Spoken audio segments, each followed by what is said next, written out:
जय भारतीय संस्कृति। नमस्कार मित्रों, मैं ज्योति आशीष सोनी एक बार फिर आपके सामने एक नई कथा के साथ उपस्थित हूँ।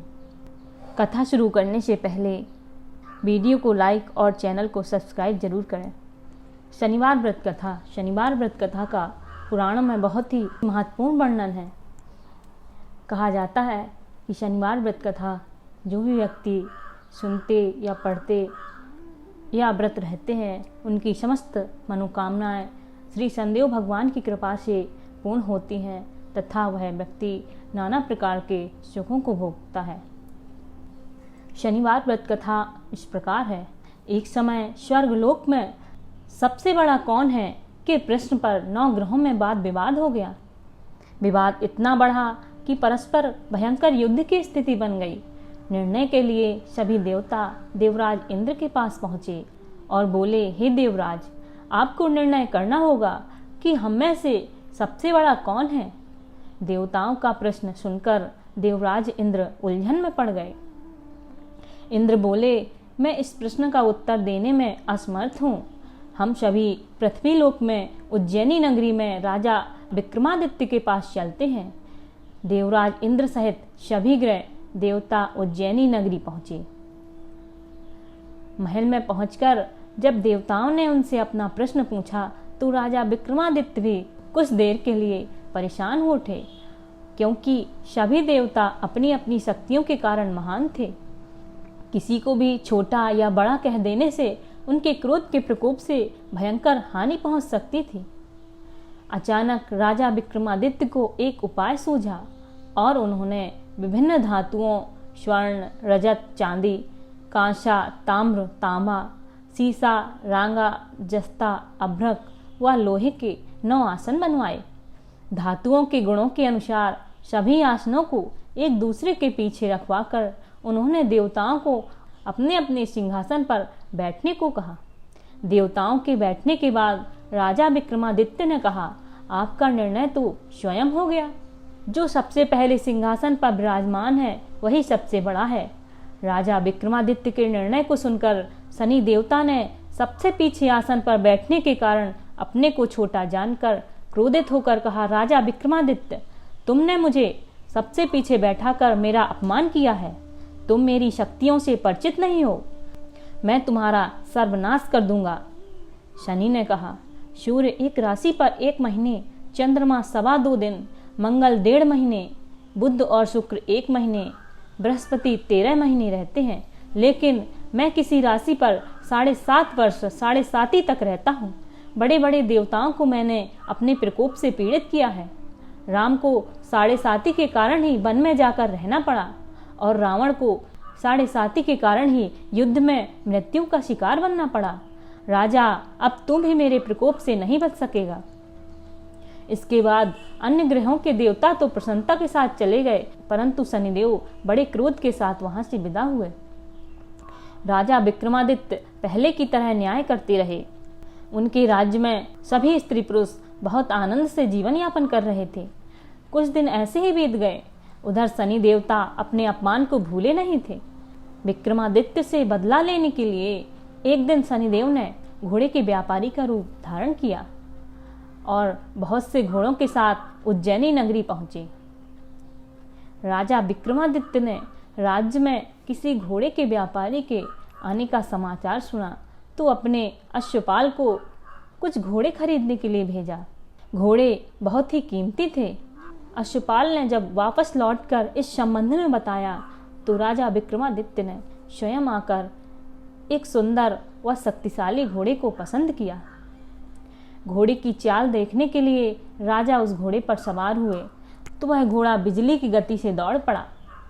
तेजी से दौड़ता घोड़ा राजा को कुछ दूर एक जंगल में ले गया और फिर राजा को वहां गिराकर जंगल में कहीं गायब हो गया। राजा अपने नगर को लौटने के लिए जंगल में भटकने लगा, लेकिन उन्हें लौटने का कोई रास्ता नहीं मिला। राजा को भूख प्यास लगाई। बहुत घूमने पर उसे एक चरवाहा मिला। राजा ने उससे पानी मांगा। पानी पीकर राजा ने उस चरवाहे को अपनी अंगूठी दे दी। उससे रास्ता पूछकर वह जंगल से निकलकर पास के नगर में पहुंचा। राजा ने एक सेठ की दुकान पर बैठकर कुछ देर आराम किया। उस सेठ ने राजा से बातचीत की तो राजा ने उसे बताया कि मैं उज्जैनी नगरी से आया हूँ। राजा के कुछ देर दुकान पर बैठने से सेठ जी की बहुत बिक्री हुई। सेठ ने राजा को बहुत भाग्यवान समझा और खुश होकर उसे अपने घर भोजन के लिए ले गया। सेठ के घर में सोने का एक हार खूंटी पर लटका हुआ था। राजा को उस कमरे में छोड़कर सेठ कुछ देर के लिए बाहर गया।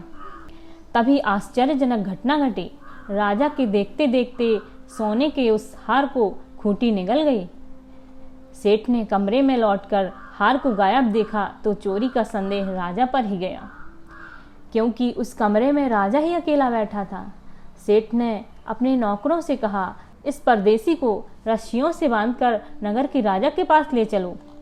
राजा ने विक्रमादित्य से हार के बारे में पूछा तो उसने बताया कि उसके देखते ही देखते खूंटी ने हार को निगल लिया था। इस पर राजा ने क्रोधित होकर चोरी करने के अपराध में विक्रमादित्य के हाथ पांव काटने का आदेश दे दिया। राजा विक्रमादित्य के हाथ पांव काटकर उसे नगर की सड़क पर छोड़ दिया गया। कुछ दिनों बाद एक तेली उसे उठाकर अपने घर ले आया और उसे अपने कोलू पर बैठा दिया। राजा आवाज देकर बैलों को हाँकता रहता। इस तरह तेली का बैल चलता रहा और राजा को भोजन मिलता रहा। शनि के प्रकोप की 7.5 पूरी होने पर वर्षा ऋतु प्रारंभ हुई। राजा विक्रमादित्य एक रात मेघ मल्हार गा रहा था कि तभी नगर के राजा की लड़की राजकुमारी मोहिनी रथ पर सवार उस तेली के घर के पास से गुजरी। उसने मेघ मल्हार सुना तो उसे बहुत अच्छा लगा और दासी को भेजकर गाने वाले को बुला लाने को कहा। दासी ने लौटकर राजकुमारी को अपंग राजा के बारे में सब कुछ बता दिया। राजकुमारी उसके मेघ मल्हार से बहुत मोहित हुई, अतः उसने सब कुछ जानकर भी अपंग राजा से विवाह करने का निश्चय कर लिया। राजकुमारी ने अपनी माता पिता से जब यह बात कही तो वे हैरान रह गए। रानी ने मोहिनी को समझाया, बेटी तेरे भाग्य में तो किसी राजा की रानी होना लिखा है, फिर तू उस अपंग से विवाह करके अपने पांव पर कुल्हाड़ी क्यों मार रही है। राजकुमारी ने अपनी जिद नहीं छोड़ी। अपनी जिद पूरी कराने के लिए उसने भोजन करना छोड़ दिया और प्राण त्याग देने का निश्चय कर लिया। आखिर राजा रानी को विवश होकर अपंग विक्रमादित्य से राजकुमारी का विवाह करना पड़ा। विवाह के बाद राजा विक्रमादित्य और राजकुमारी तेली के घर में रहने लगे। उसी रात स्वप्न में शनिदेव ने राजा से कहा, राजा तुमने मेरा प्रकोप देख लिया, मैंने तुम्हें अपने अपमान का दंड दिया है। राजा ने शनिदेव से क्षमा करने को कहा और प्रार्थना की कि हे शनिदेव, आपने जितना दुख मुझे दिया है अन्य किसी को ना देना। शनिदेव ने कुछ सोचकर कहा, राजा मैं तुम्हारी प्रार्थना स्वीकार करता हूँ। जो कोई स्त्री पुरुष मेरी पूजा करेगा, शनिवार को व्रत करके मेरी व्रत कथा सुनेगा, उस पर मेरी अनुकंपा बनी रहेगी। प्रातःकाल राजा विक्रमादित्य की नींद खुली तो अपने हाथ पांव देखकर राजा को बहुत खुशी हुई। उसने मन ही मन शनिदेव को प्रणाम किया। राजकुमारी भी राजा के हाथ पांव सही सलामत देखकर आश्चर्य में डूब गई। तब राजा विक्रमादित्य ने अपना परिचय देते हुए शनिदेव के प्रकोप की सारी कहानी सुनाई। सेठ को जब इस बात का पता चला तो दौड़ता हुआ तेली के घर पहुंचा और राजा के चरणों में गिरकर क्षमा मांगने लगा। राजा विक्रमादित्य ने अपना परिचय देते हुए शनिदेव के प्रकोप की सारी कहानी सुनाई। सेठ को जब इस बात का पता चला तो दौड़ता हुआ तेली के घर पहुंचा और राजा के चरणों में गिरकर क्षमा मांगने लगा। राजा ने उसे क्षमा कर दिया, क्योंकि यह सब तो शनिदेव के प्रकोप के कारण हुआ था। सेठ राजा को अपने घर ले गया और उसने भोजन कराया। भोजन करते समय वहाँ एक आश्चर्यजनक घटना घटी। सबके देखते देखते उस खूंटी ने हार उगल दिया। सेठ जी ने अपनी बेटी का विवाह भी राजा के साथ कर दिया और बहुत से स्वर्ण आभूषण धन आदि देकर राजा को विदा किया। राजा विक्रमादित्य राजकुमारी मोहिनी और सेठ की बेटी के साथ उज्जैनी पहुँचे तो नगरवासियों ने हर्ष से उनका स्वागत किया। अगले दिन राजा विक्रमादित्य ने पूरे राज्य में घोषणा कराई कि शनिदेव सब देवों में सर्वश्रेष्ठ हैं। प्रत्येक स्त्री पुरुष शनिवार को उनका व्रत करे और व्रत कथा अवश्य सुने। राजा विक्रमादित्य की घोषणा से शनिदेव बहुत प्रसन्न हुए। शनिवार का व्रत करने और व्रत कथा सुनने के कारण सभी लोगों की मनोकामनाएं शनिदेव की अनुकंपा से पूरी होने लगी और सभी लोग आनंद पूर्वक रहने लगे। इस प्रकार यह कथा संपन्न होती है और श्री शनिदेव जी की कथा सुनने के बाद शनिदेव जी की चालीसा और आरती तथा प्रसाद लगाएं और इस मंत्र का भी जाप करें। ओम शं शनिश्चराय नमः, ओम शं शनिश्चराय नमः। इस मंत्र का कम से कम 11 बार जप करें और अपनी श्रद्धानुसार शनिदेव के मंदिर में जाकर तेल का दीपक जलाएं और अगर ऐसा संभव ना हो सके तो ऐसा पुराणों में कहा गया है, पीपल के पेड़ के नीचे भी तेल का दीपक जला के रख सकते हैं। ऐसा करने से शनिदेव प्रसन्न होते हैं और व्यक्ति की सभी मनोकामनाएं पूर्ण करते हैं। जय श्री शनिदेव, जय श्री शनिदेव। ओम शं शनिश्चराय नमः, ओम शं शनिश्चराय नमः। इस मंत्र का जाप अवश्य करें। जय भारतीय संस्कृति।